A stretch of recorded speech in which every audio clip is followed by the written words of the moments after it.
एक दिन की बात है, एक बकरी नदी के किनारे घास खा रही थी। अरे वाह, नदी के उस पार की घास तो बहुत अच्छी दिख रही है। मुझे वहाँ जाकर उसे चखना चाहिए। वो सोच रहा था कि उस पार कैसे जाए। तभी उसकी नजर लकड़ी के एक लठ पर पड़ी जो नदी पर बिछी हुई थी। अरे तुम लोग लड़ो मत, मैं इसके एक सहारे जने नदी बैठ पार जाओ, कर एक जने सकता पार हो हूँ। जाओ।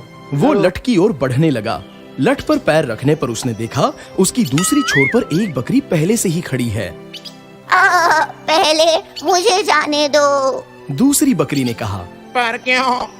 पहले तो मैं जाऊंगा। नहीं नहीं, लकड़ी पर पहले मैं चढ़ा तो पहले मैं जाऊंगा। दूसरी बकरी ने कहा। पहली बकरी सोचने लगी। उसे अपने दादाजी की कही एक कहानी याद आ गई। दो घमंडी बकरियां एक पुल पार करना चाहती थी, मगर एक दूसरे के लिए जगह नहीं बनाना चाहती थीं और आखिरकार लड़ने लग गई। फिर दोनों पुल से नीचे गिर गई और पानी में डूब गई। इसलिए पहली बकरी ने अक्लमंदी दिखाई। दोस्त, ये लड़ने का वक्त नहीं है, दिमाग से काम लेते हैं। मैं यहाँ झुक जाता हूँ और तुम मेरे ऊपर से छलांग लगाकर उस पार चले जाना। ये कहकर पहली बकरी उस लठ पर झुक गई। दूसरी बकरी उसके ऊपर से कूदकर दूसरे पार निकल गई।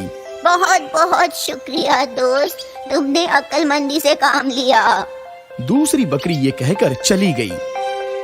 कोई भी काम करने से पहले एक बार सोच लें।